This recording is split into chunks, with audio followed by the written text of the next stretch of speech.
This is actually a special and our 101th, that's not even a word. This is going to go well. 101th, I'm going to go. I'm taking it back.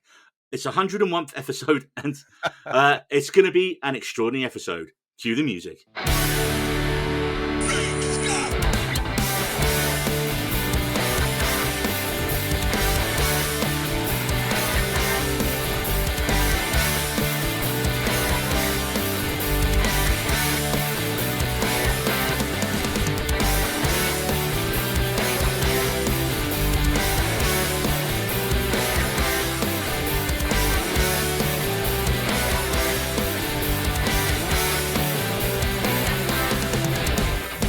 Right, hi, and welcome to an extraordinary episode of the We Need a Rose podcast. I'm your host, Neil, and I'm joined by my two co-hosts from much sunnier and warmer climates, Jose from Florida and Marie from Portugal. And also, the Two Girls Run Reusable Cup podcast. And immediately putting you both on the spot, whose superpower from the show would you have? Jose.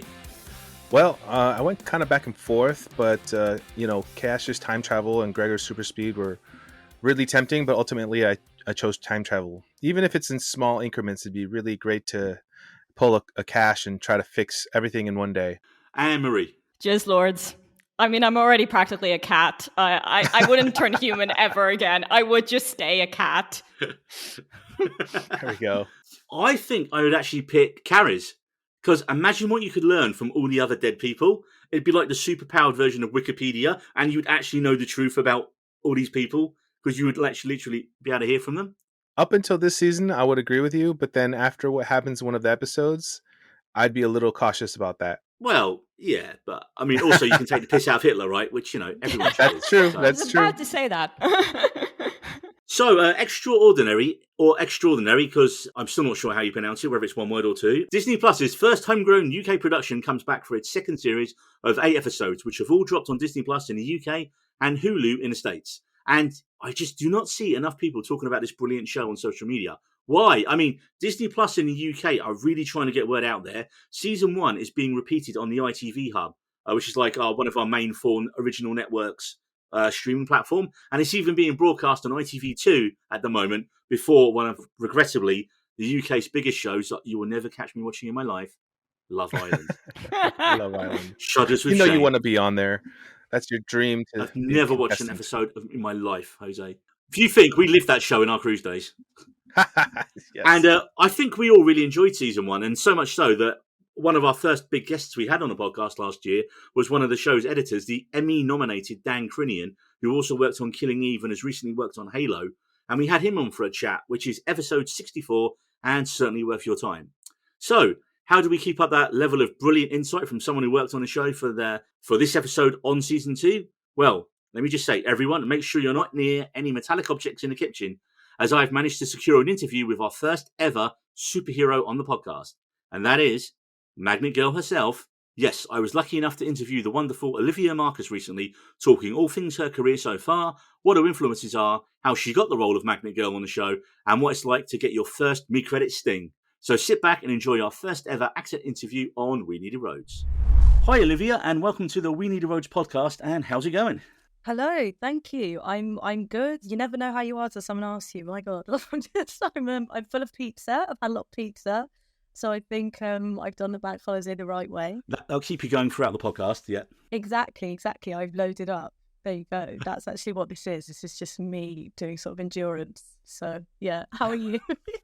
I cannot eat before podcasts, so I will eat after the podcast. I've learned from experience that I get sluggish and lethargic if I eat too much before we start. So yeah, it's I understand that. That's wise.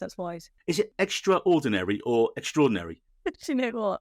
I've never heard anyone say it the same way. No one knows. And I was thinking back to the interview we did with Dan, and I couldn't remember how I said it then. I was like, wait, is it? I'm going to say it's one word then. I think extraordinary. I say extraordinary.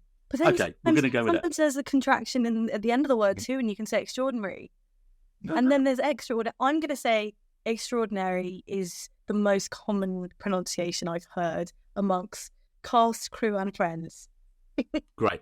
That's what we're going to go with then. So, yeah, as I was saying, we're big fans of Extraordinary here, and we love seeing Magnet Girl Megan return in Season 2. But before we get to Extraordinary, we're going to talk about your career as an actor so far. You, if the IMDb is to be believed, got your start on the BBC free comedy Muslamic, and then with roles in Kate and Koji, Stay Flet's Flats, Starstruck, and Bad Education before your recurring role as Megan on Extraordinary. So my first question is, when did you decide you wanted to be an actor? And was it TV and film that first interested you, or was it the theatre? That is a good question. And also, if the IMDb is to be believed, really made me laugh, because I think I put my IMDb together and I'm like, who knows or what credits have been approved. To be honest, very boringly, I was just a child with a lot of energy, and I think my mum was like, we should probably send you to youth theatre. And I quite quickly conned on to the fact that people had to hear you, people had to listen to you if you were on stage, and then that if you could get paid to do that, that would be really nice. So probably about age 5, I was like, this suits me, this is who I am. And I was really lucky. I think like my parents kind of read to me a lot, and we did go to the theatre quite a bit, and we were just brought up on like a real comedy diet as well, kind of like Duck Soup and the Marx Brothers is an early memory. And we were a very sort of loud household, so I think the theatrical route was probably a given in lots of ways. So with the comedy then, so you say like it was comedy that you found yourself drawn to when you were starting out. So what were the films or sort of that kind of got you interested when you were growing up? So we loved Duck Soup, Marx Brothers, and then do you know it's a lot of sitcoms. So my sister and I were obsessed with Green Wing, product of its time, but actually I thought the new Audible series is so good. Oh gosh, like Spaced, actually. Funnily enough, we've already mentioned Space. Love Space. We watched everything though. There was like a lot of sketch as well, and like the Kumars and The Office. I came to a bit late, like Nighty Night, like really like a lot of dark stuff too. So I think it was just around us. Like I think my parents kind of loved TV, and then my sister and I found ourselves like really in deep with like various obsessions. Yeah, that's probably not a coincidence I've ended up doing more comedy. I was about to say, yeah, so you look at your credits and you're literally in those type of shows now, like the modern versions of the stuff you was watching. So that's great. So, you know, like you say, as you're starting out, you've literally gone and done what you wanted to do when you were watching them. So that's great. Thanks. It's also definitely people being like, I know people say face for radio. I do think I have face for comedy. People often kind of end up saying, you just seem to fit that well. That's where the door opens, which I definitely like being a part of. So, yeah, I probably part me manufacturing that for myself and part just the industry deciding you fit here. Take from that what you will. So I saw you actually worked with director Jeremy Herrin on The Mirror and the Light. Now, how was that experience? Because I've actually seen 2 of his plays quite recently. I saw On Mirror, I think back in January, and Ulster American in December. And again, when it comes to plays, I'm not like a musical person, but I love seeing good actors on stage. So, you know, I kind of look out and like, oh, Woody Harrelson's doing a play. I'm going to go and see that.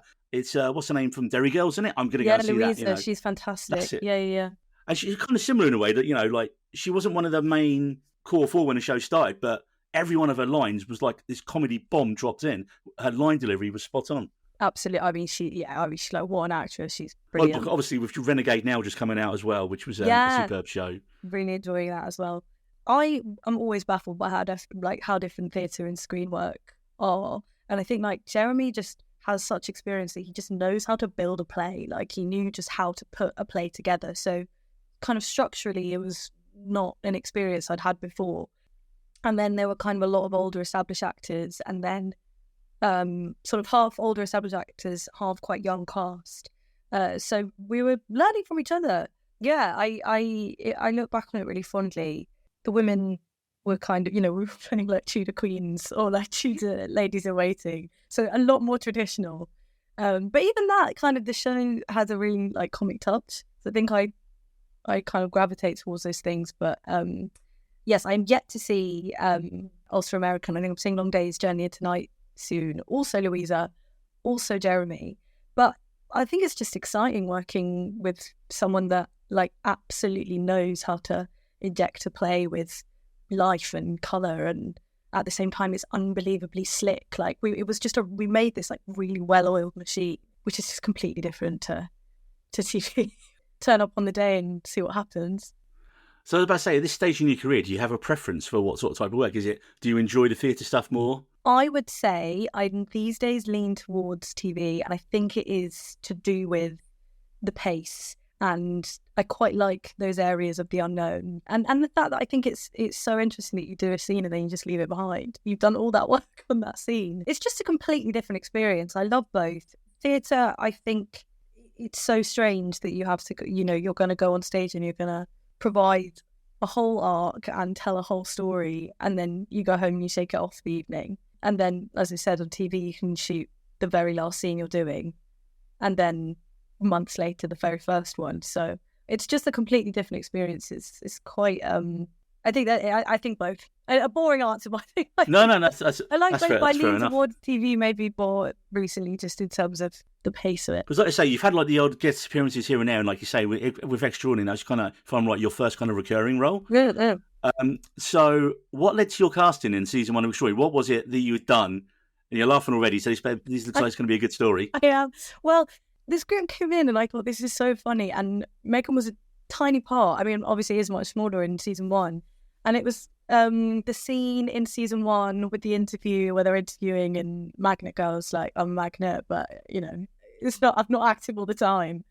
And my best friend was like, put a sieve on your head. Like when you do the jump cut. This is my bit of editing, so you're an editor. Yeah. I think I used iMovie to do a cut when I say it happened, and suddenly I'm covered in magnets. My best friend who I lived with at the time said, put a sieve on your head, put a colander on your head. So I sent 3 versions of my 2 lines, including me having a colander on my head every time. And when I turned up on set, Toby, the director, was like, oh God, we got to get a colander. We've just got to get a colander. I think he thought it was like the most genius thing anyone had ever done. And I was like, I owe this to my best friend. To Charles, Lucy. But it was basically, yeah, so it was just a very small role. And I think from even that one episode, really sweetly, I think Emma really loved the character, Emma the writer, and always said that if she were one of the characters, she would be Magnet Girl. We felt this kinship. And then she wrote me into more of it. So just a really lovely intersection of events, basically. That's superb. I mean, yeah, like you say, you got the part because you put a calendar on your head, is essentially what you're saying. Which is honestly, yeah, amazing. It was really not any skill. It was just... Well, I suppose that's clever though, isn't it? Because like you say, you've only got literally like a couple of lines there. So you have to do something that's going to stand out. And so yeah, I love sticking a calendar on your head. I loved whoever this strange person was. It was just like, I think Megan has always felt very available to me. She's just absolutely believes her own hype and is just completely does not think at all. So yeah, she definitely does not have a filter. Absolutely not, exactly, completely unfiltered. So I think I immediately picked up on that and then thought, yeah, she'd have a colander on her head. So what was your experience like then, working like obviously on a big show for the first time? Because obviously, I'm assuming when you're doing a guest spot on like some of the comedy, they were kind of, and obviously this was Disney Plus's first UK production as well, wasn't it? So it was a big deal in terms of its promotion and obviously the money they threw. Because you look at it and you're like, wow, that's. I remember the opening stuff of all the way the superpowers was portrayed. I looked at that and thought, this doesn't look like your standard sitcom, does it? It doesn't at all. Yes, I know. It was definitely elevated. Yeah, it was, and it was lovely, and it was so lovely how it came about because it did feel like this slow trickle into a bigger role. I've kind of had tapes where, usually you just tape for a recurring role in the season, and it was lovely that we were all finding out at the same time that Megan was going to do more, be a more. And Emma is such a good writer, and she's so receptive to what works. That's not me. And Megan just worked. She's just got such a good radar for fun. So I think she was always really flexible in terms of what she could bring into the show. So I loved the experience. I mean, the truth is, everyone is so kind. It is the kindest, sweetest, funnest set that it just felt like a lovely day at work. I think the difference in terms of being on set more is that you become more well-oiled, I would say. It's a muscle. It's a muscle. And I could see that when I worked with Mairead or Sophia or Bilal, Luke, like they are it's so inherently there now. They're just ready to go. They can, just switch it on and absolutely just sort of the way that they work their way through a scene, the way that they find their way through a scene and feed off each other is just very live. So I think that's kind of what I learned more from watching them and acting with them It's truly as fun as it looks. I will say that. I was going to say, yeah, when I had one of the editors of the show, Dan Crinian, on from talking about season 1 last year, he said exactly the same thing, because I was asking about how, I mean, the music in the show is so good. Yeah. I'm kind of an old standard, white guy who likes his rock music and his grunge and all that stuff. And I always moan, there's no real great new music, or like especially indie stuff. And then the soundtrack for season 1, I literally straight on Spotify, and I was like, I mean, you basically discovered Wet Leg on there right as they got massive. Yeah. I mean, and now that song that is almost used as like one of the main themes for the show when it's in the promos. Yeah, I think I saw them at Glastonbury, and it had just come out, and then Extraordinary came out. It's filmed already, and then it came out that January. I was like, I've seen them. It was amazing because I know that the two big songs they had from that album. I remember they went to the States and they won the Grammys, and I'm sure. Well, I could be wrong, but it was around the same time that the show debuted, and I was like, they sat band that no one's heard of that are massive suddenly from the States. Oh, and they're in the show. But again, this show was made shot 6 months or so ago. Yeah. Then holy crap, they were like so on it, and I said to Dan, I said, were any like the songs written into the script by Emma, or were? And he goes, we kind of each, everyone had a playlist, and they would kind of walk around listening to it on set, and people would chuck in, and it was like such a collaborative effort on what was picked in that. And I thought that'd be brilliant to work with. And he goes, some editors were even like arguing because they were like, oh no, I want to cut to that song, or I want to do that song to that scene, and all that kind of stuff.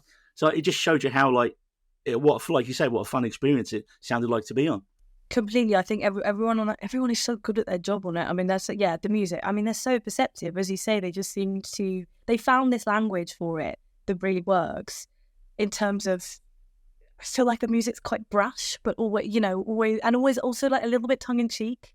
I mean, yeah. Do you have a favorite song that is? Well, I think discovering Wet Leg through the show was quite one of the first ones. But I know like in season 1 when Jen and Carrie have their big argument, and then they use White Stripes, We're Going to Be Friends. So I loved it because you're at the scene where they've had the argument, but then the song that's going over it is, but we're going to be friends. He's like, it's just. I mean, that's one of my big things. I love when you've got a clever song behind the scene. It adds so much more to it rather than just, what's a popular song? Boom, drop it there. Completely off the road. But my favourite montage of all time, if you haven't seen it, and in a film, is Mad World at the end of Donnie Darko. I haven't. I've always been too scared. Okay, I will. This is. It's not that a scary film actually. It's no, by today's standards, it's quite. But there's a montage at the end, and every lyric in the song corresponds to the character seen on screen and where they are in their arc at that point of the film. It's just beautiful. It's like, it's so well done. And that's kind of what you aspire to when you're like watching great music in a show or a film. You want to like have that moment again. And if you do a great job on it, hardly anyone will notice, because that's the thing about being an editor. If you've done a great job, everyone's like, I like that. I don't know why. Yeah, exactly. It's just about being that clever. So when did you know then you were coming back for the second series? This is really lovely, actually. I was having a birthday lunch with some of my friends, and I bumped into Bilal, Mairead and Luke. I think Sophia was on her way, and they were celebrating because they just found out about season 2, and they were very sweetly like, season 2 is happening, and also Magna Girl's coming back. We think, because I did like, maybe they didn't know if they could. No, they could tell me. They could tell me. Let's just say they could tell me. And I found out kind of officially shortly after that. But it was really lovely that they'd kind of already had these discussions. And I think Emma had said like, I see more vigilante work in general happening. So I love being in that group of vigilantes that we have in season 2. That was how I found out. And then more officially, through your agent and stuff. I mean, when you first heard about Vigilante the musical with, like you say, your theatre background as well, and to get to do a bad musical as well on TV, that's just like combining everything into one, right? It was the dream. I mean, Jen, the director for Block 2, she called me and just went, no, I think I just got a text that said, "Can you sing?" And then we had a phone call, and I was like, I'm going to say yes. I can sing. I'm not trained, and I kind of, I don't do a lot of musicals, but I love to sing. And I just thought, yes, whatever this is. Because the dance in season 1 that Jen and Gislord do at the Cat Show, it's one of my favourite moments. And that's one of my favourite songs, actually, as well. What do they do? Alone by Heart. That's it. that moment is so good. So I immediately was like, yes, let me be a part of the musical moment of season 2. Didn't quite know what it was going to hold until suddenly, I think the day before the rehearsal, we got sent an email that went, here's the sheet music. And Richard heard the song Tough City for the first time.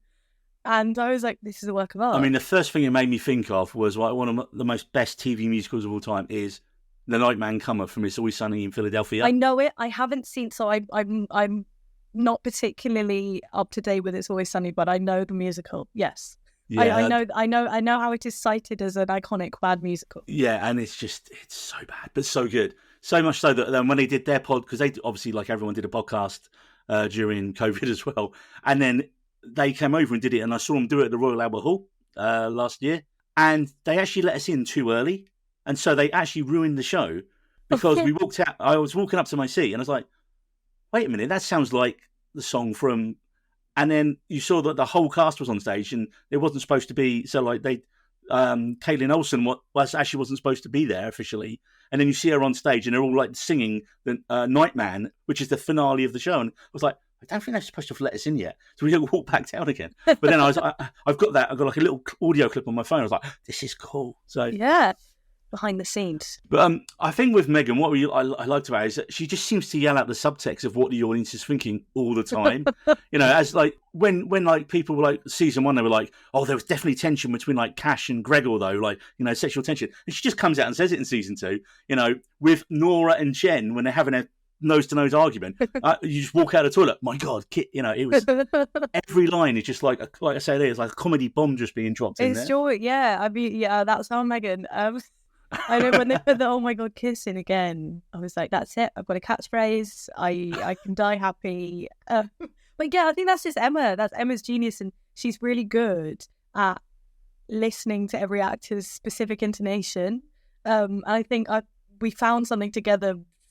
Megan, that it's just very specific. It's just as you said, she kind of just it's just the intonation of someone who has not thought anything through. It is so final.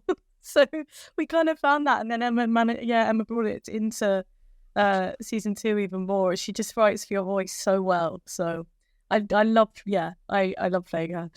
I mean, that's great learning that, because obviously I suppose when, for the people who don't know how it all works on behind the scenes on the TV show, the people who assume the script gets written and you read the lines out. But then obviously with the creator and the writer being on set and getting to know the actors and going, actually, no, I'm writing specifically for you now because I know how you talk. Like you say, I know the intonation of the way you're going to phrase stuff. I know your stuff. And that's great. It must be, like you say, it must be so nice to work with someone who then is like, right, I get you, I get that character, and I know this exactly. And you just read it, and you then know exactly what they want because it's been written for you, which is great. Absolutely. I mean, it's one of her skills, I think, as a writer. She kind of, she's built this amazing world. Like, it's such a strange, very moving set of characters because I think everyone's just, trying their best. And Emma just has such a sensibility for what makes people laugh without being sort of overtly twee or anything like that. So, she is. I'd say she's kind of really collaborative as a writer, even with someone like me who had one of the smaller roles, and I just felt completely welcomed back because this wonderful script lands in your lap, and she's done it again. She's written more great jokes.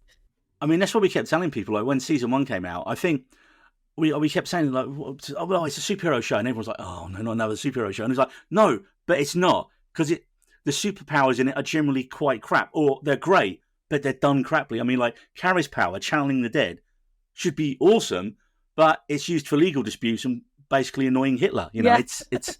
I think it's again like the first time I read it, and it starts with that brilliant monologue that Mairead does, and you just know that she's doing something really irreverent and silly, and it's just silly. It's just silly. More things should just be inherently silly. Well, I told people, I said, look, it's not a superhero. It is about people with superpowers, but it's not a superhero show. Yeah. If anything, and you need to find a comparison. I compared it to Spaced back then in terms of like the way it's kind of cut together and just that it has that kind of manic energy in places. But I would say in a way, I mean, where Spaced was just almost absurdist comedy to scene, and there wasn't the characters' arcs progress so well in this show as well. I know on our podcast when we was talking about upcoming doing talking about the second series, and one of my co-hosts was like, "Oh, I didn't enjoy season 2 as much because it wasn't as funny." I said, "No, but it had to be more dramatic because you now care about the characters." And also in a show that's not a full hour, in a show that's like generally around the 45 minute mark, it gets there in the time it needs to do. I mean, so I think we need to talk about some of like your greatest lines from season 2. I mean, I never thought that merman/fiction would be a thing that you'd probably be. Well, I'm guessing you never thought merman/fiction would be something you would be reacting to on screen, but there we are. I don't know with Extraordinary. The minute you come on board, you're like, I could be saying anything. Probably not. Briny Fishcock is definitely not one of those, I expect. Yeah, but delivered beautifully by Mairead. Yeah, I mean, and also that episode 4 of season 2, you get the post-credits sting where you get to make out with Invisible Hot Gavin. So that was such a bizarre experience. I'm beholding a Perspex screen. That's how we did it. And it was really funny because it was just sort of, a very polite set, very welcoming, comfortable set with a wonderful director that, because you've got to talk about how you're going to make that funny still. And you've got to talk about you still basically got to talk about what you're doing with the scene. So I always find that kind of thing really funny because everyone's very seriously going, and then, as you kiss, you'll, pull away, and then maybe we'll sort of, hear an arse smack. And like I worked with intimacy coordinator, it was wonderful. It was handled absolutely correctly, but it absolutely, I walked home that day. Well, I got home that day. It was just like that, the madness of like how I'd spent the last hour of my day just sort of and yeah, it was actually really fun. So, did you know at that point that was going to be like the post mid-credit sting on this show? Yes, I knew. I think with that, I knew from the read through. Yeah, that's brilliant. Yeah, because I mean, what I love is again, any shows have like the post-credit stings, and so many of them, it'll be like you say, like the more ancillary roles. It's not always like the main characters featured in it. I mean, there's the one with the two drug dealers who sold Carrie the paracetamol, and again, I was like, that's brilliant. That's just so good. My favourite is Sean Randall with Robbie T as Jen's stepdad as Ian with the worm at the end, and Sean starts crying. It's so perfect. It's just perfect. Oh God, yeah. So yeah, I have to talk a little bit more about when you said about Vigilante the musical. One other thing that absolutely slayed me in that, when he says your mother was killed in an indoor skiing accident in Milton Keynes. Now, I feel that pain because I worked and lived in Milton Keynes for 2 years, and where that indoor skiing place is literally where the big cinema is, where I would go every week. And so I was just like, oh, of course it had to be Milton Keynes. It is that perfect kind of indirect joke amongst people in the UK, isn't it? I think that it being a new town, somewhere that we can all joke about as well. There's a roundabout every 200 yards, and there actually is. Yeah, it's being a bit of a concrete jungle, basically. Yeah. I've only been because I went to see My Chemical Romance reunite at the MK Dons. The bowl, Milton Keynes Bowl. Yeah, when we saw Milton Keynes, it was just the perfect place. I wondered how that would translate actually internationally, because it's kind of an inside joke for the UK. I've got a friend who I used to work with who's from Canada, and I've got him on the show, so I'd have to ask him. Yeah, please do. I would love to know if it landed in the same way. Probably the indoor skiing accident thing gets the laugh, and then like, I mean, the funniest thing with Milton Keynes still, and this is a little bit of film fact trivia for you, that Superman 4 was made in Milton Keynes, and then was like, do you realise there's no skyscrapers in Milton Keynes? How are you, the Christopher Reeves fourth one? And I can't see that film now without it being ruined, because it's like, yeah, that's that place. That's that place. I didn't know that. Yeah, as you say, it's just a place with the dry ski slope, and now that, frankly, iconic, and now mentioned in Extraordinary as and now as mentioned in Extraordinary, yeah. So actually, it's on the map. It's well and truly on the map. I mean, I have to mention as well, when you was doing your impersonation of Carrie as well. Oh, hello, Mr. Grass. Sorry, I speak to dead people. That was, again, so funny, because Carrie's always doing, obviously doing impersonations of other people, and then you get to do an impersonation of her, but absolutely nail it as well. So that was hilarious. Oh, thank you very much. We had a lot of fun that day. I think Sophia is so good. And I think we tried out different blonde wigs. Settled on one, and just got some photos with Bilal and I just look absolutely terrifying. I think blonde is not my colour. But no, that was, again, very fun. We just got to experiment with it. I mean, with your powers of magnetism, do you think, this is one of the things we've always debated about the show when we talked about it on the podcast, is that we feel like whenever Jen does get a power, that's kind of when the show has to end. Like, that has to be the end point for the show, really. So the longer it goes on where she can't, that's great, because it means the show keeps going. What else it doesn't have in common with a superhero show is there isn't a supervillain in it. There's no like supervillain arc. There's no character becoming a supervillain or anything like that. It's just, like I say, it feels like a good old-fashioned E4 flat-share sitcom show, but with a much better budget and loads of like really cool effects in it.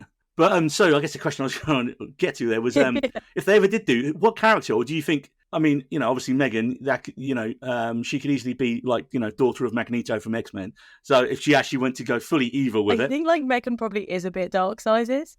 And she's probably she's chaotic. She's probably chaotic good, but could be chaotic evil. Could just depend on the day of the week, really. Yeah, I definitely think she's honestly probably like too unthinking to do anything sensible with her power. Like, I can imagine her just doing something like joining a metal detectors club and just waiting for it to switch on.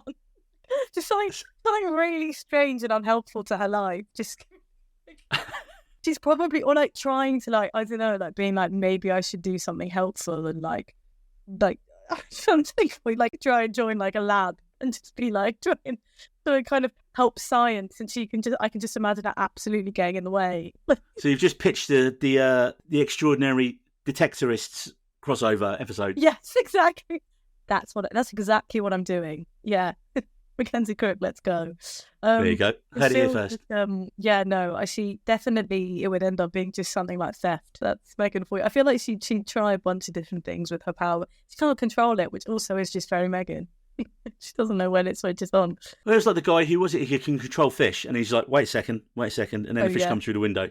Exactly. I mean, again, like with all the, like with Cash as well, we see, I guess he stops being able to control his power. And I think that's one of the highlights is, as you said, everyone's power being really crap, and they don't see when it happens. But also, I love that it kind of speaks to some kind of emotional, psychological change, at least with Cash. Oh yeah, I think every character's power is based on what their background is and where their character's going and all that. It's all, I'm sure that's all there in the right. Even if it's not explicit, you can tell when you're watching it, or you get a few episodes down the line, like, that was because, I mean, like, we're not, obviously this will be in a spoiler episode, so we can say about when we find out why Juice Lord was stuck as a cat for 5 years, it was because he found his wife was in bed with his best friend. Yes, exactly. I love it so much. The episode where that all comes to a head, and Mikey, who plays Chris, has the bleeping power. I think that is one of my favourite moments, that argument, and Nora's breakdown. Rosa is so good. So yeah, that's got to be one of my favourite moments. Yes, I probably didn't even answer a question. I'm just also, as you can probably tell, I'm a big fan of the show, so I've also just got a bunch of favourite moments. Well, I mean, let's just say that we are on it. I mean, that's the thing. Like, I feel like the show doesn't get, and I don't see enough people talking about it, which is why we like want to talk about it on the podcast and like have you guys on from it and just go, yeah, everyone go and watch your show, because it's so. I mean, I suppose one thing that has helped is it getting put on ITVX as well now. Yes, we're hoping. I mean, also lots of my friends that were just like, I can't subscribe to another streaming service. Fair enough. So that really helped. I think my mum didn't even see it until it was on ITVX. I was just like, Mum, what? It's okay, Mum. It's only my first reocurring role on a major TV show. Exactly. And also, like, I'm such a fan of the show. I was like, you've got to watch it, which made me laugh. But no, I'm the same. I mean, I think loads of my friends genuinely love it, which is really, really nice. And then they've kind of, by word of mouth, it's spread around. But yeah, it's always hard with a new show to kind of get people talking. But the way that people have responded to it, just seeing various things like online and critically, and so it's lovely, when you're a part of something and it has so much heart, and also it's just really funny. Now, I know you can't obviously tell me the answer to the next question, but would you be, obviously you'd love to come back don't even have to really ask this question now. I'm guessing you'd love to come back for a third season if and when it happens. Of course. I mean, I genuinely don't know. Just got no idea. And I think with these things, it's always so hard to know with new shows, and it's hard to get them off the ground. So we'll just have to see. But I have loved being a part of it so far. So yeah. So hypothetically, season 3, what would you like to see Megan do in season 3? Well, it's funny because I don't know if, the vigilante storyline as well is it's kind of its own self-contained thing, but Bilal and I love acting with each other. So there's also the, definitely some kind of Cash and Megan antic. Nice beach story one episode. Yeah, I feel like she's honestly just there to be his hype man. Like, I think Cash also obviously a famously bad decision maker. So I think that's my call. That's just my calling now. Is that? Yeah, I mean, there's so many brilliant storylines. Like, I love Kwaku is so brilliant as Clark, and again, just as a fan of the show, there's things you want to see, but you just don't know. You just don't know. Now, circling back to where we was talking about music, not exactly connected to the show, but are you aware of a band called Wolves of Glendale who have done a song called Olivia? Now, they are a comedy band from California who recently supported Tenacious D, and the nearest comparison I can kind of find to them is they're a bit like Flight of the Conchords mixed with Journey. So, like hilarious lyrics, but 80s inspired music with lots of synths and like guitars. So the song, my friend played me this song because he saw them when he was in California last year playing in someone's back garden right as they were starting out. They wrote one of their first big song was a song called Olivia, which is about a guy who is in love with a ghost who lives in his house called Olivia. And it's me. I'm that ghost. Yeah. If you haven't seen the video yet or heard the band, they are definitely worth checking out. And who knows, this could potentially be then, get those guys on a future episode of Extraordinary. Amazing. I mean, because they are hilarious. I like Tenacious D, or I know them not that well, but from a long time ago, and I love Flight of the Conchords. So I've got to listen immediately. So I will do. Yeah, these guys are so underground at the minute that they are supporting in Nottingham later in the year on their first year. So they've never played the UK before, and they're coming over to do a support tour to a band called Punk Rock Factory later in the year. And Punk Rock Factory do all covers of Disney and musical songs, but in a punk rock style. I mean, that sounds right up my street. I would be all over that. That sounds great. So I don't know. I'm sure they got like a couple of London gigs on that one as well. So again, getting on the ground floor before they're like the biggest band in the world, because they are. Again, being with your comedy background as well, you start listening to the song, you're like, oh yeah, this is a really catchy 80s style song, and then the lyrics get a little bit darker and they get really, really dark and twisted. But then every song's kind of got a different style or a different. You listen to it and it just, for a first like album these guys have made, like they say the songs are stories. When you're listening to the song, you're like, where is this going? And that's good stuff. There you go.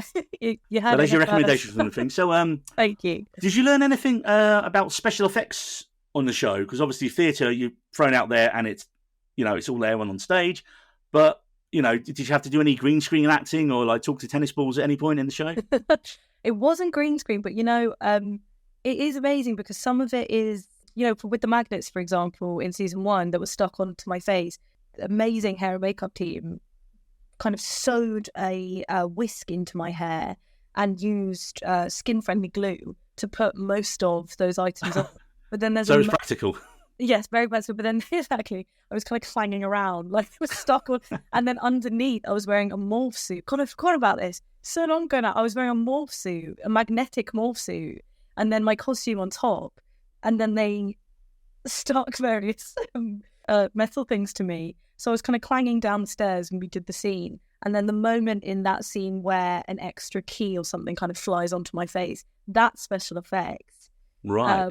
So I actually had, more of a functional, practical experience with all of those effects. And we did in season 2 when I'm holding the trays and then I go silver service, can't drop it.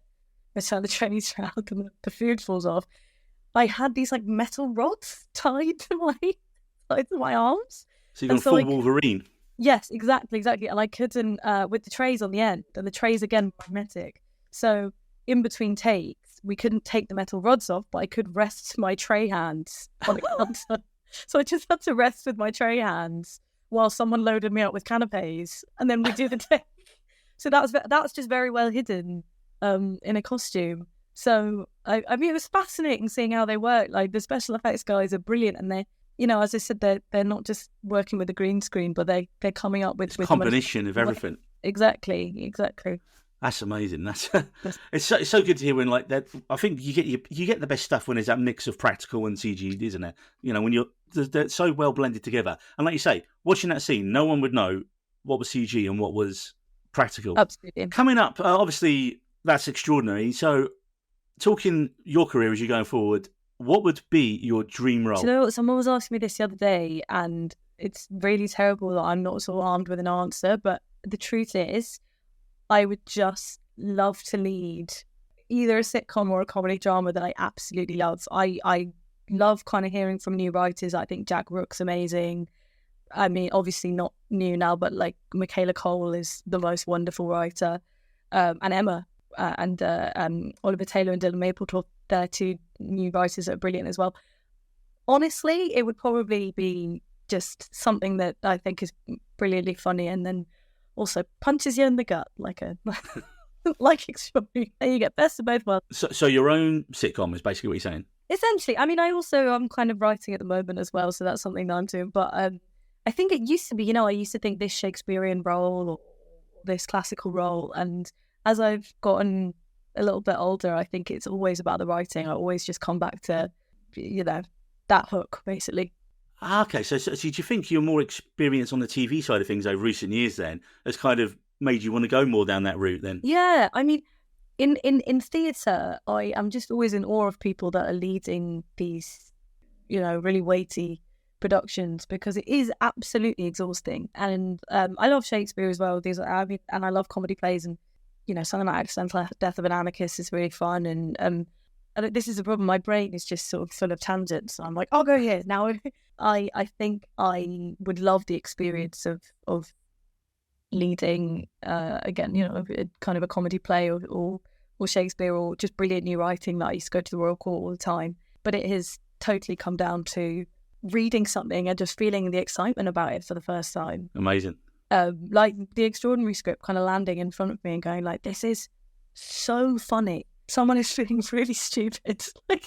like the joke, everyone is being completely ridiculous. So it's leaning into absurdity, but also it feels completely realistic. And I think I like to exist somewhere in that sphere of comedy. So yeah, and also, I'd love to kind of lead a dramatic role as well. I keep having this conversation, but the lovely thing about it, and I think I feel less inhibited as opposed to more, is that my dream role is a lot of things. Is all those things. Yeah, you can straddle. You're not limited to one thing, are you? You can. Yeah. I suppose that's the freedom of like where you are, which is great. You can go and do that serious dramatic role in like the dark drama, or you can absolutely lead a comedy sitcom on any of the networks. So I think my first role out of drama school was in like an all-female Lord of the Flies, which was so mad and dull. I played Simon, who's the weirdo. And that was great, and I loved it, and because it was sort of strange and dark and inhabited a space that I haven't really worked in since. In terms of there's so much that's there in terms of being a teenager, just desperately trying to. We kind of played them slightly older, trying to navigate the world, and then it was conceptually interesting. I want to do all the jobs. What can we see you in next then, be it on stage or screen? Well, I don't think I'm allowed to say. I have just filmed something that I am kind of a nice small ensemble role in, but I'm not allowed to say. But I will say it's a season 2 of a comedy that I think is great. Hopefully, a short film that I did called Sleepyhead, which was part of actually the Disney Star Imagine platform and the NFTS. They have a new scheme. And I was part of the film. We screened it at the BFI, and that is hopefully going to come to a platform soon. That's called Sleepyhead, and it's just really wonderful. And I play a chronically ill 18-year-old, and I've shared those experiences. So that will hopefully come out at some point. But again, as with everything, always comic and a bit dark. both of the things that I just worked on. Yeah. And I think that perfectly sums up this interview today, Olivia. So. I'd like to thank my guest, Olivia Marcus, today for her time. And like you say, we can't wait to see what you do next. Thank you so much. Thank you for letting me babble on. This has been lovely, Neil. And I can't wait to hear it. So thank you. And again, I'd just like to thank Olivia for her time as we recorded that on a bank holiday Monday. And I'm definitely sure she had much better things to do. And of course, we all now wait for confirmation, hopefully, of season 3. Hey. Woo. So, first question. I'm going to throw this to you, Marie. How do you think season 2 compared to season 1? Well, first of all, this is almost like a full circle moment for me because the whole reason I checked out the show was because of you guys. Because of your very first episode on Extraordinary. So I'm happy that I'm here on season 2. And I think season 2 was a great follow-up to season 1. I think it was even better. I mean, it's just both seasons I think are really good, and that's also why this show is so underrated. But it's just so funny and so out of the box. And I think season 2 had some really like out of the box moments as well. And yeah, I think they're equal. What about you, Jose? It's hard to say because, like, I agree they're both strong, but I feel like they had the opportunity to go and explore the side characters more, especially with Carrie and Cash breaking up. It was given enough time to really breathe and see them kind of dealing with how they felt about each other. And granted, I think they took away from Jen a little bit, but because we had such a strong arc for her in the first season, it didn't really take away from the show, because there were still moments of her and Jizzlord dealing with the ex that were great. But I think it really helped the second season grow, being able to look at the other characters. Yeah, I think you almost, where they were all together a lot in the first series, they needed to grow the characters. They needed to go off and have their own storylines. And then if you look at it, all 4 of the main characters have their own storylines. I think it was slightly more dramatic as well this time, a bit bittersweet this time around. Jen's storyline certainly was. With the issues to do with her dad's, to do with her dad issues and really not being able to let go of her dad. I saw some reviews where they were like, "Oh, it's not as funny," or "It's not." I said, "No, but it's because you care. They can do this now because you care about the characters because of season 1. So they can you can go further on the journey with them." And I would argue it's still funny, but it's just that there were more serious moments. Yeah, but I mean, a series is a show where a character's called Jizzlord in it. Exactly, and they had a musical about superheroes. I mean, it's yes. I was surprised how well Cash could sing in certain parts. I think he can actually sing. I think the actor Bill L. Hasna, he can sing quite well in real life. Jose, I forgot you were actually on this episode. You, me, and David were on the spoiler special for episode 1, and we did our predictions on where we thought season 2 was going to go. David, and I think all of us before, we all thought potentially that Jen had gained her power at the end of season 1, because when she's happy and decides she doesn't want to go off with Flyboy and she's going to be with Jizzlord, and you see Flyboy can't fly properly, and you're like, wait a minute, it's her power to drain other people, is what we thought then, and potentially steal other, because when she rejects Luke, he has trouble flying away. So we was like, perhaps that's her power. Perhaps she can like steal other people's powers or dampen them or something like that. Or we did also say it could just be superhero related performance issue. And I think that's what it was. Because when he gets rejected, so he then suddenly can't fly. So that was like a great, analogy. Mm-hmm. But I don't, and as I said, I don't think Jen did get her power at the end of season 1. And that didn't really go anywhere. We thought, I think you said, Jose, we thought she might take people's powers like Sylar from Heroes. Yeah.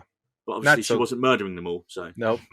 Sadly as well, magic tits that turn animals into men isn't a real power, and that wasn't what she had either. I forgot that line. That was brilliant. Jose, you correctly called the love triangle with Jen, Jizzlord, and the ex-wife. So yes, well done there. I don't think I predicted the ex-wife being actually evil. So that was a nice twist. I think we knew she was going to be evil when she was in it. And of course, while he was stuck as a cat, we all wanted to know what was happening then. And you wrongly predicted here, Jose. You thought it was a person who kept him as the cat. And that person was never seen again after they died. Correct. But we also did say we'd like to see a cat-centric episode. And we didn't get a full cat-centric episode, but we did get a B story in a Halloween episode. Also, I did call it where I said, I wonder if it's something traumatic that happened to him that causes him to turn into a cat and stay there. Which, of course, as we know later on, finding his best friend in bed with his wife. That was a good call. Although, now I got to wonder, how much of his memories does he keep when in cat form? Because he didn't remember getting it on with that other cat. And it was a nice surprise at the end. Yeah, I don't think he remembers. Like, I think there's cat brain and human brain, which is why I want to be a cat. He seemed surprised that he was gone, because how long was he gone for? Was it like 5 years or something like that? It was I can't remember how long he was gone for. It's got to be as much as the age of his son or the other son. How old was the little boy? Like 5 or 6? Let's say 5. I'm going to say 5 years. Gotcha. I don't know. I'm just guessing.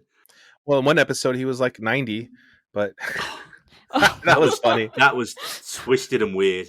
Yeah. I mean, the whole show is twisted and weird, but that one is like, did generally creep me out. I already have a thing with children. Like, and that, And old man children on the swings. And when he was having a nap and they thought he died, I was like, how do you explain that to the mum when she comes back? Right? Yeah. That was brilliant, man. So, favorite characters? it's difficult because, to be honest, like, as people, nearly all of the characters kind of suck, but like they work so well as an ensemble. Okay. But like, if I was like, I think I would be, if I would like meet these people individually, I think I would hate every single one of them. Although Carrie, I think we all have like a Carrie in our life, like a beautiful, like innocent person who just doesn't really understand how the world works. Cash honestly hit a bit too close to home for me personally. I dated a Cash. And I think Jen is like self-reflection. I mean, I've got like Jen's self-sabotage within me. Like I do it way too often. So I think, and you want to be a cat as well. So you are all 4 of them. like I do think out of all of them, I enjoy seeing Jizzlord the most. That is such a weird sentence to say. But yeah, it's kind of interesting how you saw so many parts of yourself in each character, and then that explains probably why you enjoy the show so much. Mm-hmm. Yeah, definitely. I think when you recognise parts of yourself in a character, you know it's well written, or the writer really knows what they're talking about. I always call it free therapy. Free therapy as well, definitely. Yeah. I would definitely say Carrie's story overall is the one I enjoyed the most because she had a pretty good arc. She had the embarrassing moments when she saw Cash with Clark, and it wasn't because they were gay, but mostly just because she's seeing her ex-boyfriend with someone new so quickly. And I think we've all been there. It's like, oh, you're happy, and I'm still dealing with things. And so I thought that was really interesting. Carrie made more of a deal out of Cash being gay than Cash did. Which Yeah, was hilarious. And yet she was trying to do it in the right way, but just she didn't know how to deal with it. And right, she was almost like that parent or that older relation when they find out someone's gay in a family, and they're we are they are supportive, but they're also awkward as hell about it as well, and the way of describing it. And they go over the top. That whole decorating scene was hilarious. Yeah. I think also she had a great episode when she was possessed by that old actress, and overall I just thought that was really fun to see her go through all that because she is trying to be nice and not be selfish, but ultimately she had to be selfish for herself. And I think all the characters reacting to her were a really nice play on her growing as a person. Yeah, I think I have to go Carrie as well. I just think she's got the coolest power, and it's that she everyone's telling her how great she is the whole time. Like Cash is doing it, Jen's doing it, and she just doesn't have that confidence in herself. So the whole lack of self-confidence thing, I think if you have that in your life in certain areas, you just see yourself in that side of Carrie. Just her going out and trying to that's the funny thing. You look like the actress who plays Carrie, Sophie Oxham, is a stunningly beautiful lady. Mm-hmm. And yet they make her look so awkward and almost mousy. Like when she's going out and trying to flirt and be hot, you're like, yeah, but she doesn't come off that way. But again, that's just down to the way she portrays the character. I think she's just got it down that it's the awkwardness of Carrie is just she does it so well on screen. Yeah, and I think that's what allows her to transition to not being that character and being the ghost of whoever she pulls up. Is she goes from being this little mousy person to a more pun intended lively person from the ghost that she inhabits. So I think we're straying a little bit onto the next thing we're going to talk about, so we'll jump into that now, which is overall character arcs.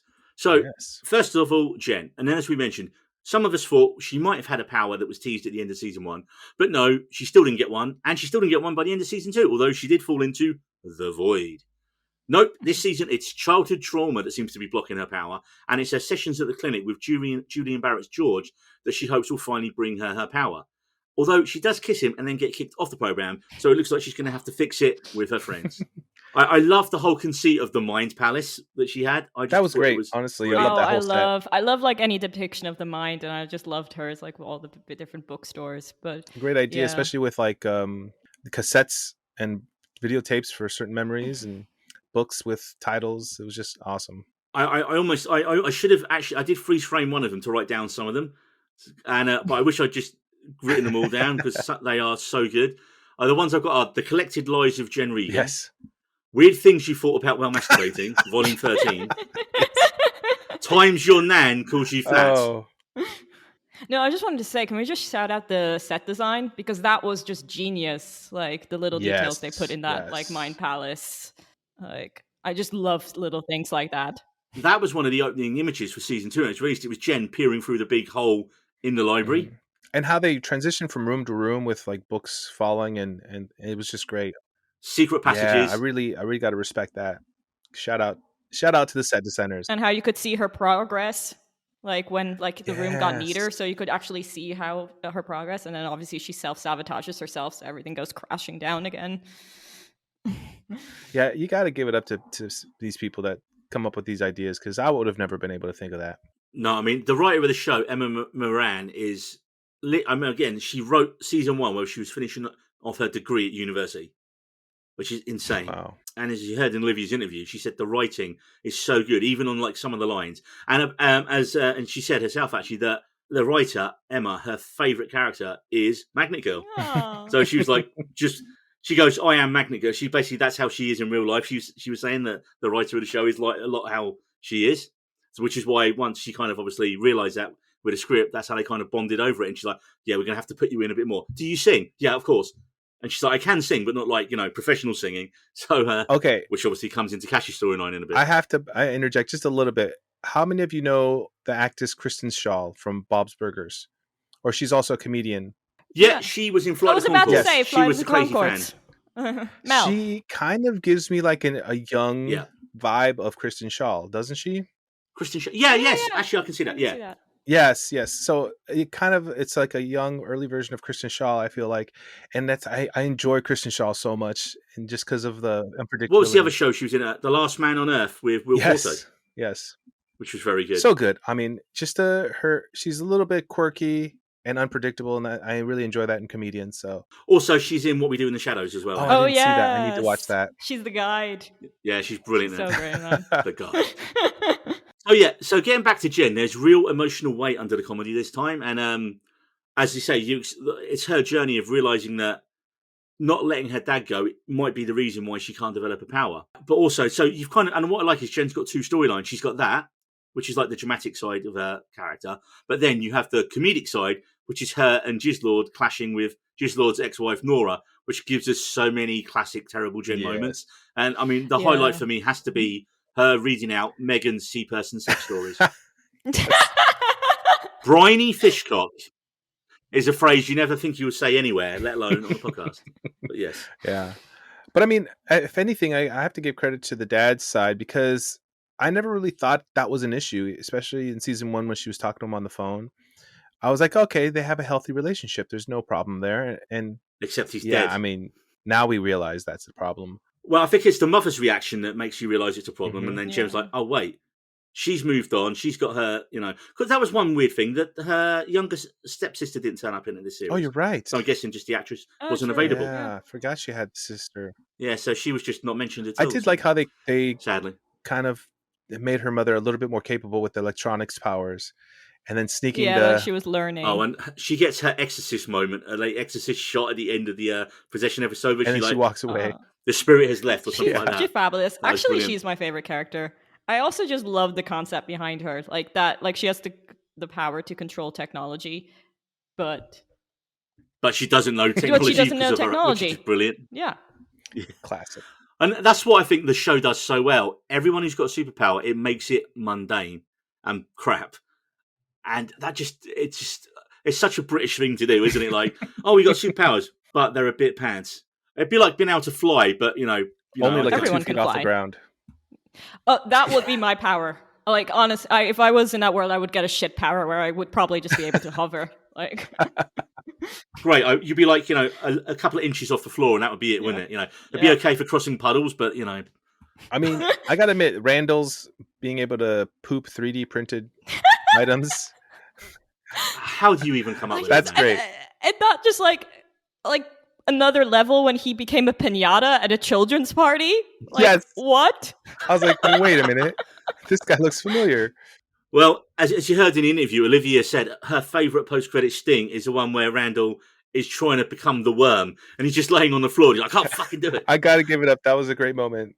The whole worm idea. I think all the post-credit scenes this season were brilliant. They were really cool. And I was going to ask about that. For us in America, we call it just aspirin, and you guys call it something else. Paracetamol in the UK, I suppose. But it's just the same. It's just a different brand of... Actually, no. Paracetamol is just like a brand of headache tablet, really. Yeah, and we call it aspirin, or Tylenol is the more name brand. But I was like... Most of yours are banned in the UK, Jose, because they're bad. There we go. Go for it. But yeah, I just thought it was really interesting because I was like, half the episode, I'm like, what is that? Is that drugs or is that actually legal? Oh, okay. So you weren't sure when he goes, okay. I kind of figured that was a chance. Lost in translation. Yeah, because the show is very quintessentially British and Irish. Are there any culture shocks that you experienced as a viewer, or moments where you were completely confused? But I think it's one thing I kind of took for granted is the idea that she works in a shop where they rent out costumes. We don't have that. You surely you have fancy dress shops, man.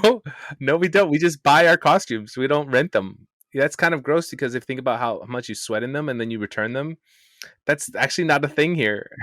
Jose, be very careful. I was about to say, obviously, of course, America goes with the least environmentally friendly option. Well, we buy our costumes and keep them, Oh, okay, save. Good attempt at save them. But our costumes are things you wear. Usually it's just accessories too, depending on if you're a hot, sexy girl or a guy who wears a full-on clown costume or something like that. That's Florida for you, mate, isn't it? I think you just described. Sorry, I'm questioning your logic here because most of my America knowledge comes from Friends. And in Friends, there is an episode where Ross tries to rent a Santa Claus costume. So they do exist, at least in New York. Because that's how he ends up being the holiday armadillo. Yes, there you go. Yes. That's true. Although that kind of costume is very expensive. I doubt that he would buy it, yes. But I come from a city where we celebrate with one of the top 5 largest parades in the U.S., and it celebrates with a pirate theme. So everyone dresses up as pirates or versions of pirates. Yes. Did we not get enough of that back in the day on the cruise ships, Jose? We had to dress up as pirates for work.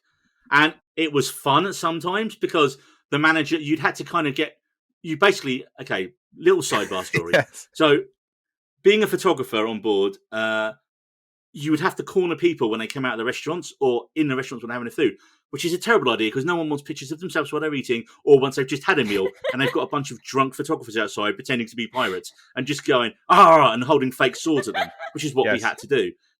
And if you weren't very good at it or you weren't very loud as a pirate, the managers would basically force you to drink heavily. So you would be shit-faced and then go, and yelling at people. That is not a formal stance of the company, by the way. That is individual So choices. on my first contract, pirate night, my roommate and this crazy drunken Indian guy we worked with called Raj, we were killing time in between the different sessions. So we had a parrot. Raj went and printed out a name badge for the parrot, but he called it Pecker. And he was going up to anyone and saying, "Do you want to touch my Pecker?" No. This is a different era. All these old ladies, but he had the charm and he could get away with it. We were playing football, keep-ups with the parrot, because it's a stuffed toy parrot. And we were playing keep-ups with it. And then Raj boots it, it flies into the restaurant, lands on someone's plate, and we're like, oh shit, we're going to get in trouble. Raj, without missing a beat, does a barrel roll into the restaurant, pulls his sword out, and stabs it on the plate. It's like, I've got it, it's fine. He gets a round of applause from everyone, walks out and starts bowing, and then we got banned from doing those pictures for about a month after that, and he got formal written warning. I think he got off light. He would have been fired. He should have been fired so many times. Anyway, back to Extraordinary after our pirate detour. We're going to talk about Carrie now. Carrie's arc. And Carrie's arc continued on really well from season 1 because season 1 was her and Cash, and she broke up with Cash.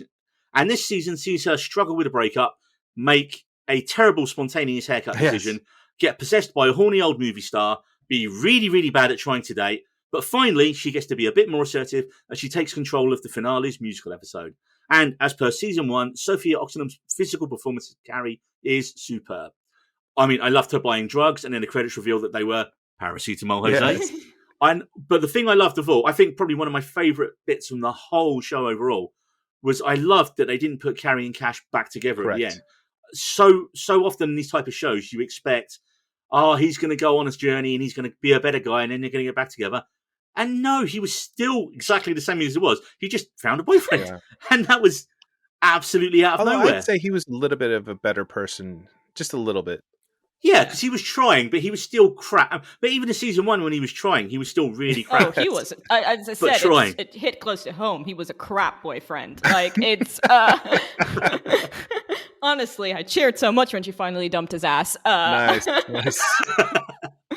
But I think my favourite moment this season is when they realise, that really sweet moment, when they realise they don't miss their romantic relationship, but they miss being in each other's lives as friends. And I was like... I think...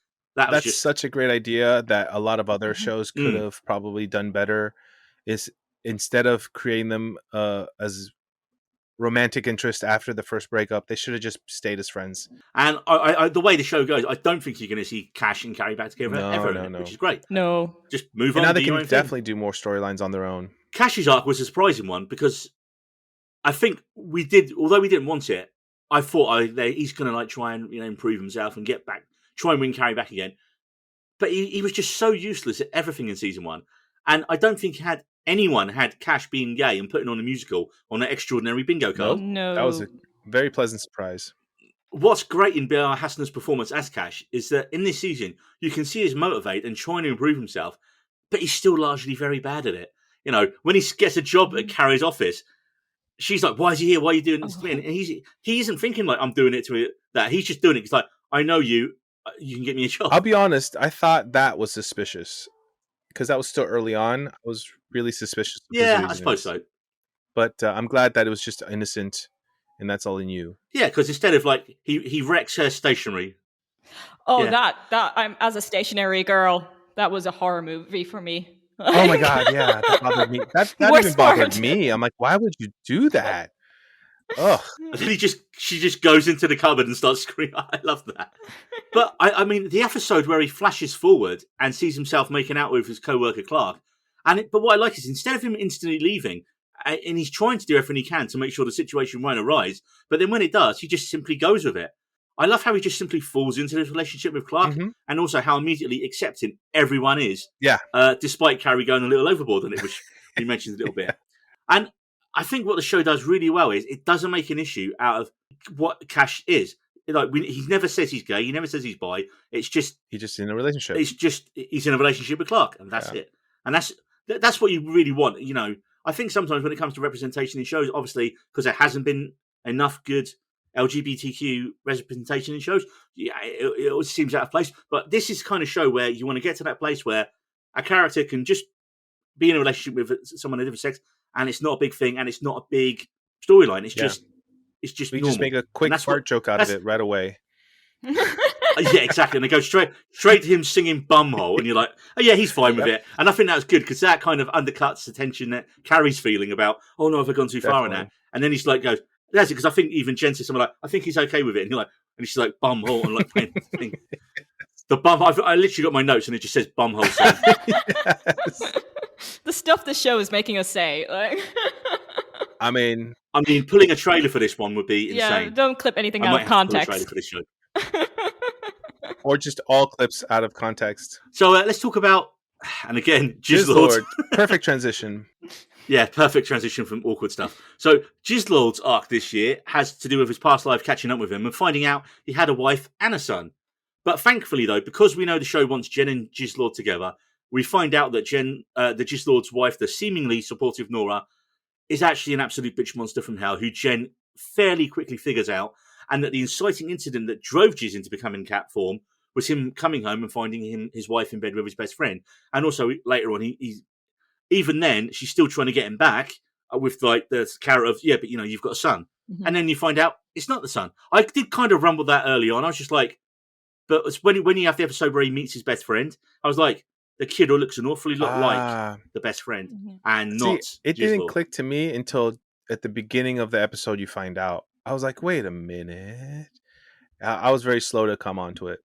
But also some of the line, I love the episode with his mate. And he's finding out who he is, because his name is Gislord's real name is Rob. Well, here's the other thing: is does he ever get his intelligence back? Because he was a quite intelligent engineer apparently, and you wonder.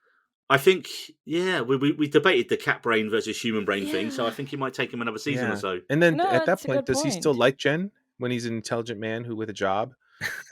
And Jen's I still mean, Jen. no offense still to Jen, Jen. but like his character is based off of what he knows. But then once he realizes what his whole past is like, you know, is he still have the same personality? Was he always this weird little guy, but with just really smart intelligence?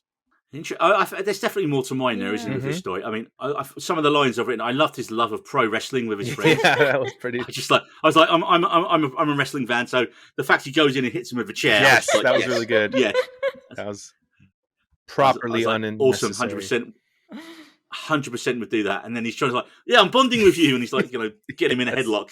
And then when he's like trying to bond with his kid, he's like, I'm going to bond with you. Let me bond with you. I'm going to bond with that kid so hard. It sounded so wrong. Yes. Oh, and also, we have to talk. Gislord's wife played, and she's apparently like quite a big. Well, to be honest, I hadn't heard of Rosa Robson before, but she is first and foremost a comedian. I thought she was really good. She's such a piece of work in it because she's so nice at the start. You're like, there's no way. Yeah, they did a really good job with how two-faced she was, and I actually found myself not liking her at parts. I'm like, oh, she really at parts. I didn't like her the entire no, time. I mean, I guess in the beginning when you weren't sure, but then yeah, as soon as you find her, I love Jen stalking her Instagram and doing the whole murder board overnight, and just like her friend was in Mykonos, but she's got a fridge magnet, and she was on that whole thing there. I was just like, that is the level of crazy Jen went to on it. I think that's just girl being thing. A girl. We're really good with social media. We can honestly find out anything about you. Like, we could be FBI agents. Oh, you have a name and where you went to school? You're going to find out his whole history. Yeah. That is scary for so many reasons. But I was a little bit confused with her power. I wasn't sure because... It was telepathy. You was being able to read minds and talk to people. So she could talk to people in their heads. Mm-hmm. And only the person she was talking to could hear them, right? Yeah. Okay. Because I was like, when she was saying all that stuff, I was like... She was getting confused and saying some things out loud when she thought she was saying them through people's minds. And so apparently it can happen through groups of people as well. So that's why when she would speak at that event, she wasn't yelling or anything like that. I love the piss take of, like, you know, that perfect Insta-life mum thing she had going on as well. Like, it was just... Yep. Unfortunately, in my city, there's quite a few of those people who only show the highlights. And, you know, even though if you know them personally, you're like, suspicious. Mate, if Instagram had been a thing and we had Wi-Fi when we were working on ships, we would have been those people. Like, oh, look, I'll be honest, yes, the Panama Canal. Oh, here we are in the swimming with dolphins today. Hey, look. I mean, it was fun. It was funny enough. Like, I just remember when we used to come home between contracts and you see your friends back home, and I'd be like, oh, so, you know, I was just, last week I was swimming with dolphins, and there was like a Playboy bunny party on the ship, and then we went out to a steakhouse, then there was an Italian restaurant, then we saw a band, and my friend's like, yeah, I took the dog for a walk, and I did a bit of DIY. Nice. I know you said at the beginning this is not a cruise ship podcast, but I feel like it should be. These stories are fascinating. There is a book. I have been featured in a book, actually, about cruise ships. From us. I originally did a little blog during COVID, and also because I was a video guy and had just an absolute shit ton of pictures and videos of all the places I did over 7 years.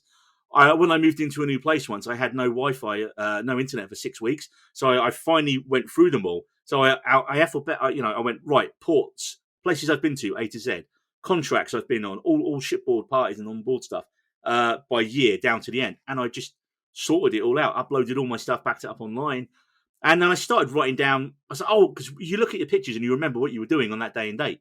And so I just wrote it all down. I was like, I should put this online. And some guy from Florida, actually, Jose, who writes a book on the cruise industry, asked if he could use some excerpts from my book and send him. So there's a book literally called The Joy of Cruising Again. And I've got about 30 pages in it with my stuff. Awesome. Oh, it's really cool. Awesome. So shout out to Paul, who does the Joy of Cruising podcast. He started a podcast as well after me and him doing our Skype interviews for his book. So we should go on there. And he is we should actually go on there, actually. I'm due to go back because we only talked about my first contract and I did about 12. Yeah, Neil was a hardcore. I was only... They just kept sending me to places that were really good that I hadn't been to before. I was trying to quit for the last 2 years, and but this one's Australia and New Zealand. Okay, I'll come back. Right, this one's a brand new ship that does 3 days in Venice every 12 days. Okay, and you only have to work one of them. Okay, I'll do it. Then I'm done. Oh, but this one's 3 months in Tahiti, and then you get a world cruise by yourself as a solo videographer for 3 months, and it finishes in your hometown.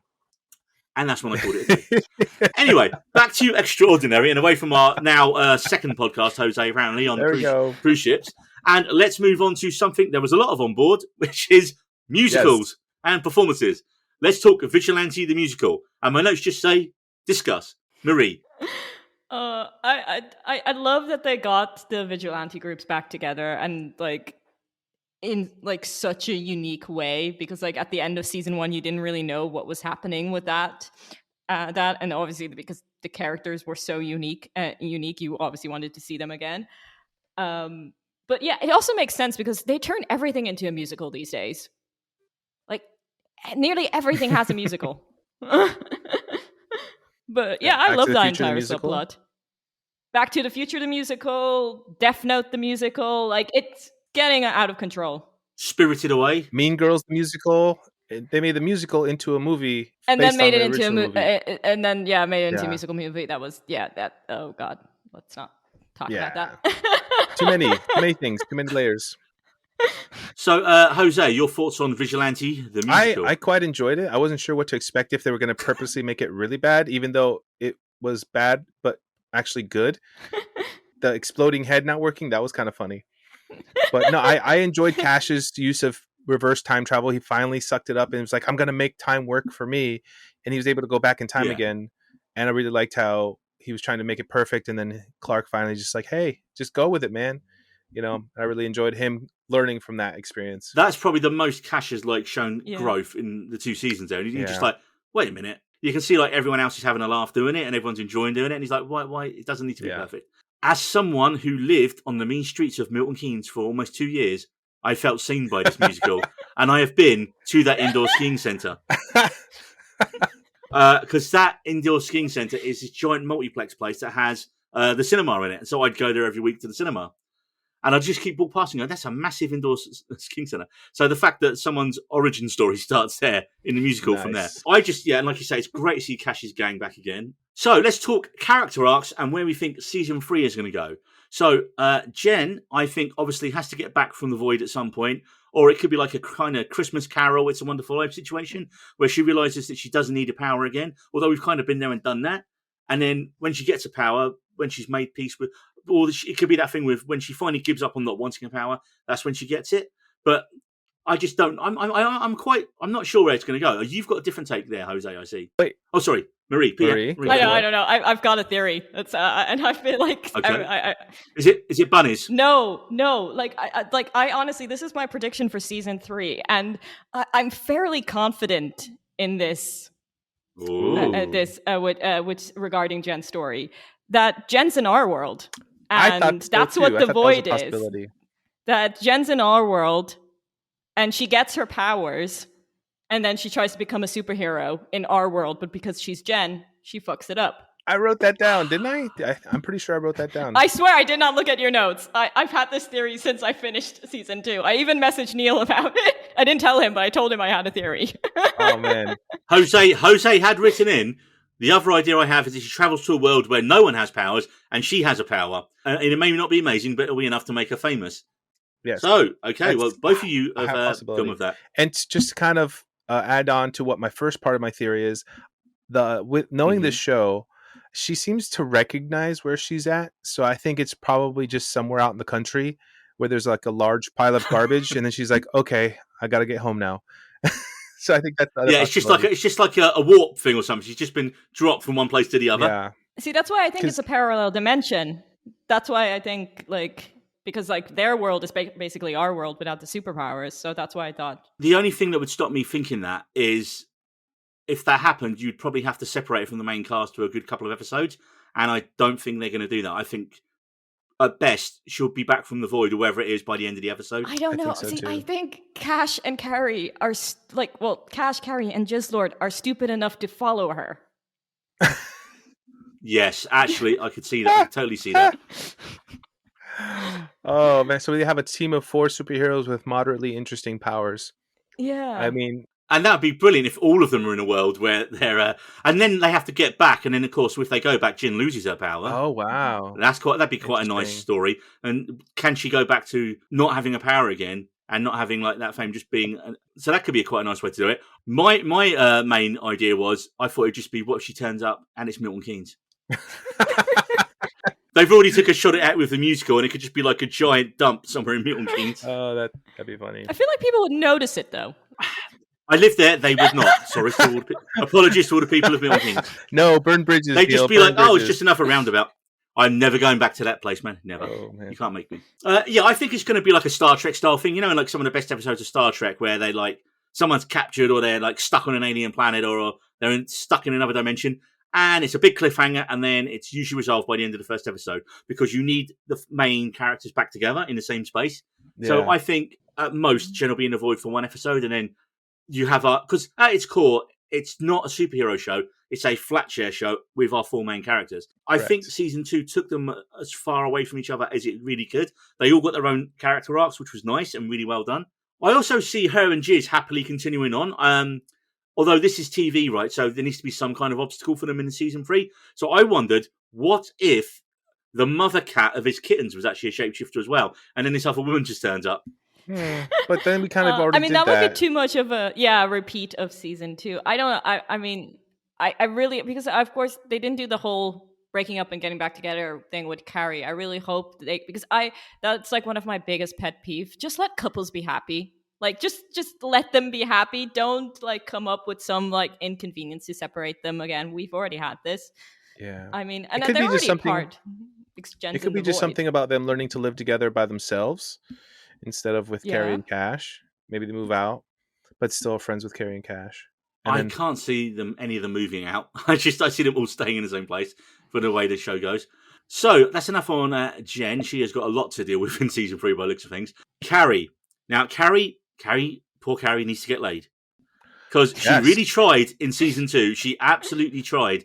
But she picked the wrong guy who was clearly gay in Clark, who actually fancied Yes. Cash. I mean, that's about as bad as you can go. Then the next time she got possessed by a horny old movie star. And so the poor girl clearly needs help. The episode when she met the hot invisible guy oh man, and that's the best bet completely right there. blew that. Here's a question for you: did you think he was hot, or did you think he was ugly? No, I thought he had to be like really attractive. I thought that has to be the joke, right?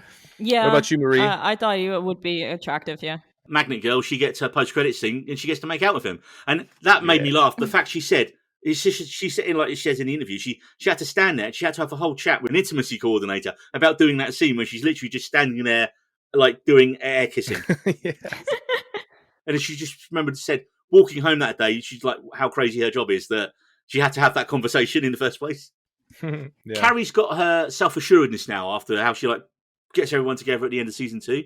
So I think, like you say, whoever's going to be trying to rescue Jen, I think it's going to be someone like Jizzlord will just run and jump into the thing. Cash will probably trip into it, and then Carrie will have to run in after them. That's the kind of thing that would probably happen. I mean, like you say, it's Cash's fault that bloody Jen fell in the first place because he kicked her with a microwave door. I knew as soon as he went back in time and he couldn't get her out, I was like, "Oh man, this is not going to just end quickly." So, what do we think Carrie's storyline is going to be? What's she got left to do? Really, I think she's going to start dating. Honestly, that or Probably she's going to find a hobby. I think she's going to find a hobby, and then she's going to probably find a nice person while doing her hobby. I would like to see her use her power better. She needs like Confidence. The confidence. She needs a relationship, definitely, like a new relationship on her terms. But I think she also needs to focus on her work side of things as well now. Do you think she's going to be more dominant because she found that power inside of her during the play? Maybe, and that could be quite good. Like seeing Carrie like be successful at the career now as well, which I think could be good, and perhaps change careers Because, I mean, it's such a cool power that's been completely wasted. But then again, the show doesn't like the powers to be cool. It likes them to be used in a crap way. So or unique. It's very unique. Yeah, so it's very hard to predict where this show goes. I think Gislord's is going to be a very similar journey. Like, it's going to be a journey of self-discovery for him. I reckon that he needs to get back out in the world and, you know, find his purpose and direction other than being owned by Jen, as she said at one point. So don't say it that way. Don't say it that way. Like, I can imagine Gislord going for jobs. I imagine that could be quite fun. I still wonder though if he's going to regain any of his memory, and like, I don't know if his personality per se was going to be different, but then he's like, oh, I remember things. I remember more and more the longer I'm human. I think that would be really interesting to see his two past and present combine and see what happens with that. With Cash. Right, so he seems quite happy. And again, this comes back to what you just said, Marie. He seems quite happy with Clark, but as Magnet Girl brought up, what about the sexual tension between Cash and Gregor? That now knowing that, if you go back to... And she said she's now got her catchphrase, which is just kiss, which she says in season 1 to them. And then she says it to Jen and Nora, when she comes out of the toilet in her first bit in season 2. So I wonder if they could do that. Cash ends up with Gregor at some point, which would be hilarious. No. And obviously, we need more Vigilante Gang back as well. I like the Vigilante Gang. Is there local television? Like, you know, Wayne's World, they were on local television. I feel like that's potential for them in the show. It's a YouTube, mate. Yeah, true. They'd have their own YouTube channel. Yeah, I feel like they're meant to be on like a low level video, like making episodes of something else, kind of like a show within a show. Come on, mate. The people who make this are young and hip. It'll be on TikTok, won't it? You never know. But I feel like, if anything, they're meant to be seen. I feel like that play was just the start. Maybe the play takes off and he actually is on the British version of Broadway. I don't know what you guys have out there. But I feel like Cash has that potential to be creative and lead something with the group. That'd be interesting. See, I'd always like the idea, because it is technically about superheroes, but not really a superhero show. What makes this show original is it doesn't have a supervillain in it. Yeah. There is no villain. It's just about the characters. And I don't know if I really want one in there either, because I just like the show how it is. I don't really... But then, if you did bring a villain into it, it comes a bit too formulaic, I think. Yeah, and like, what would the villain's goals be? See, that's because that's the genius of the show. If everyone has a power, no one's extraordinary. So I don't think you can have villains. I mean, I'm sure there are people who tried to use their powers for like evil, like to rob a bank or something like that. I think this world has like stuff in place. Like, for example, when the kid became old, the mom was just like, "Oh, I've got superhero insurance." So like stuff like that exists. So and it balances out. Yeah, in season 1, starting a vigilante gang, and everyone's like, "Well, you don't need one." Like, we haven't seen like the law enforcement in this show, but it looks like they have one if they don't need a vigilante gang. Yeah, they were a very bad vigilante gang. Yeah, no one needs them. I loved when they shrunk down for the date and they had giant food. The props looked really great. That was awesome, wasn't it? The contract negotiation for the relationship made me laugh, honestly, because I feel like everyone should do that. You know, when they break up, it's like you get to go to our favorite spot on Tuesdays and Wednesdays. And then the fact that Carrie fixed her haircut, I think, okay, we should see more of that, because that way you could be a little more creative with your haircuts. And then and that post credits bit, someone said I could pull it off. Yeah. Someone said I could pull it off. Yes, I was like, oh, that's so happens so often, even with guys. It's like, oh, I think you can pull that shirt off, and I'm like, are you sure? And Jose, I remember back again. It's another ship story. I remember the talk we had about they weren't highlights, they were lowlights. You got. Yes, I call them frosted tips. At least that's what they told you in the spa. Oh, frosted tips. Oh, no. I mean, as a guy being surrounded by a handful of girls getting my hair cut, I was very influential. You was very influenced. I was very influenced. See, I had the other tact. I would go and get a shave every week for free, because I was the shave model. So I'd get my head shaved and get like a proper shave right before we started work at the first day of the cruise.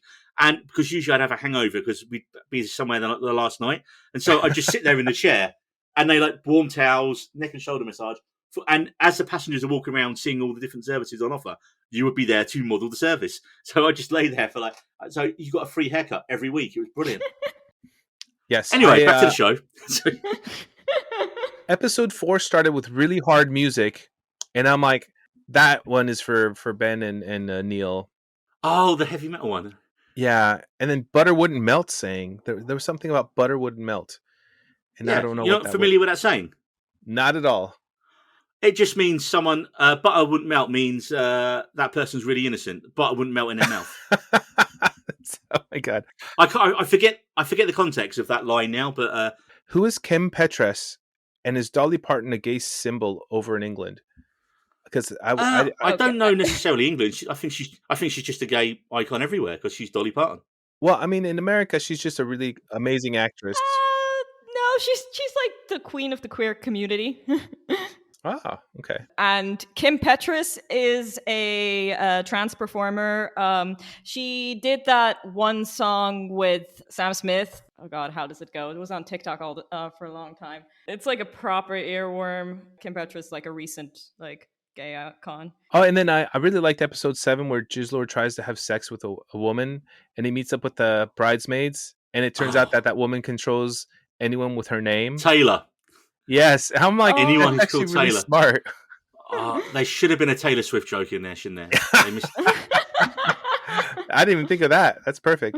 But yeah, I thought her character was really interesting, just because unfortunately we all know someone who's just a little too over the top. But imagine giving her the ability to at least keep her friends instead of pushing people away. Because I wasn't sure if they would do the obvious joke where they'd run away, or if she would actually be able to stay and talk with her friends. Do you think the show has to end when Jen finally gets her power, Marie? I don't think when she gets her power. I think when she masters her power. Ooh. Because knowing Jen, there is going to be once again some self-sabotage or fuck up. So I don't think she will get her power and immediately know how to use it. So I think once she gets her power and is confident with herself, yes, that's when the show should end. Jose, I think that's a great take, actually, because I didn't never thought that's middle ground for me. Because either you think it ends when she gets it, or you think it can go further, and I think that's a great concept. So for me, my opinion is, with British shows, I know there aren't very many series, so I would assume what I expect to happen is she gets her power and it ends, and sort of like, hey, happy ending. But I feel like there is an opportunity for it to go beyond her getting her power. Not now, just realizing that you could see her get better with it. But I feel like with the show that's called Extraordinary, it lends itself to growing out of just a show about a girl with no powers to a girl who joins society with powers. And it is a flat show. Or what's it called? A flatmate show? Flatshare. Flat share show. So Yeah. it grows into a show that's a flat share show. You guys in your British terms, I don't get it. No, I'm kidding. But I feel like there is potential to maybe extend it one extra season after she gets her power.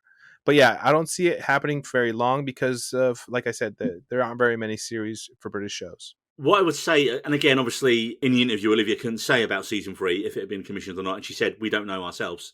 Obviously, if she did know, she wouldn't be able to tell us because, Disney assassins would get her. As we say, they really push this show, Disney Plus, because it's their first UK homegrown production. And so I think they want the show to finish on its own terms. So obviously, you have a quick Google around online and there's nothing about season 3 yet. But I think there will be. And I think they wouldn't have sold it to another channel in the UK to get it on more eyes. Like I say, it's on ITV, which is one of our 4 major old networks now. So I think they wouldn't have bothered doing that if they were going to cancel it. And the fact it's on the streaming ITV one and the regular old-fashioned ITV one at 10 o'clock at night, 10:05 it's on. So I think we're definitely going to get season 3, and I really hope we do. And hopefully we'll get another guest on the show for season 3. Oh, that'd be awesome. Yeah, you need to keep on going. All right, here's a fun question I just thought of. If you could choose one person from the main 4 to be on the show, who would it be? I'm probably going to say Carrie, Sophia Oxman. Yeah, it's she's so good. She's so good. The way she because you always know when she's embodying another character. I know the voice is slightly different, but the mimicking, the physical transformation in the character. Yeah. I mean, like you say, Luke Rollison, who plays Jizzlord, that is exactly the same in season 1. His posture and the way he is cat-like and his physical performance is superb. Mm-hmm. You know what? I'm gonna go for the main actress. Okay, how do you say her first name? Because Mairead Tyres. Mairead Tyres. I think a lot of times we often overlook the main actor because we're so used to them because we love side actors.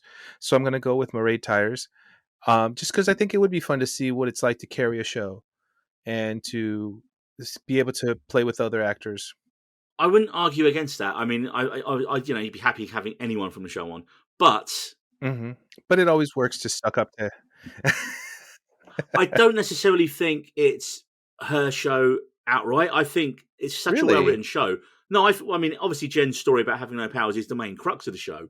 Yes. But I think just as much time is given to Jizzlord's story, to Kara's story, to Cash's story as Jen gets. I mean, I think the scripts, and it's so well written in that respect that it doesn't feel like, yes, Jen's story is the starting off point for the show and probably the end point for the show when it gets there.